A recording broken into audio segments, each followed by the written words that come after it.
mountain, hear my banjo tell. Got my rations on my back, my powder it is dry.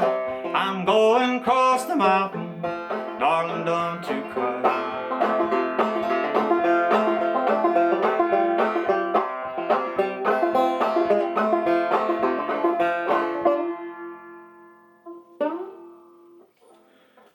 Well, hey everybody. I had recently a great banjo player and banjo builder, Rick Ward, came up. Rick Ward from Watauga County, North Carolina. And when I was back in the back room recently filming for you guys, I had his CD there and I wanted to just mention him briefly. And I failed to do that, and so I wanted to devote a few minutes now to Mr. Rick Ward himself. Here is that CD in question. It's called Keeping the Tradition, and yeah, that's pretty descriptive of what Rick is all about. And there's a there's great liner note. It's a good CD, some great recordings and stuff.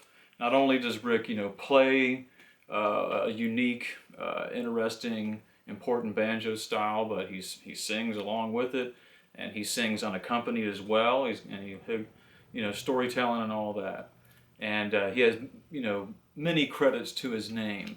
He's an herbalist, he's a martial artist, banjo builder, of course. We'll get to that. But so this CD, keeping the tradition, and I think he sort of got his own music label. It's just Rick Ward Music is who put the CD out. But there's a lot of great, there's great family photos and stuff in the CD, and there's some great pictures. I guess you won't mind if I give away a little bit, but there's some great pictures of some of the banjos and some of the members of the Ward family. I guess we got a picture of Rick's, looks like his grandpa Tab there, with one of the banjos that they make, but. The whole Ward family was just last year in 2017 awarded by the North Carolina State Folklore Society, I believe it was. They recently, I dropped it. They recently awarded the whole family the Traditions Award, a Community Traditions Award, I think it was. And so Rick accepted the award. And it's basically just they recognize people and I guess in this case a family that's done quite a bit to transmit and preserve local traditions and heritage and stuff. So a richly deserved award in my opinion, and I'm glad that Rick got to accept it, and I'm happy for him and the whole family. I happen to I know a little bit about the Ward family beyond that because. Actually, when I was getting my my archaeology undergraduate degree at Appalachian State University in Boone, one of the sites that I studied pretty in depth was the Ward site, and so it was the original home site of Rick's great grandfather, going back many generations, Benjamin Ward. It was his original home site. And this would have been right after the American Revolution, so 1780 something was when Benjamin Ward moved out to Watauga County, North Carolina, and built his cabin and stuff and started raising the family.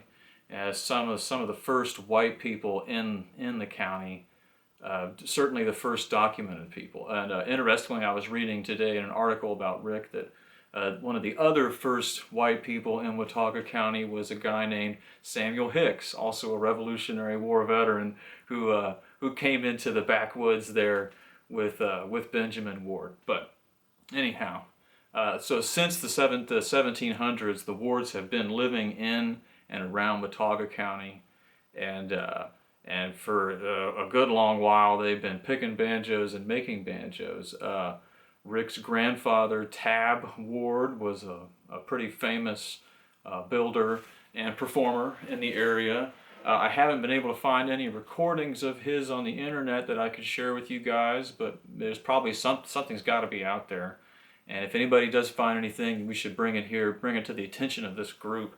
But Tab Ward was a great builder and a great performer apparently, and Rick's father also, N.T. Ward, built banjos, and I guess that he played and sang too quite a bit. But anyhow, Rick's a great guy, and his style is what's probably most relevant to our group. His style of playing, besides the beautiful instruments that he builds, he also builds great dulcimers. But probably perhaps the most relevant to our group is his style of playing, which is called double knock style. That's what Rick calls it, and his grandfather, who apparently developed the style, Tab Ward, he apparently called it the double knock style.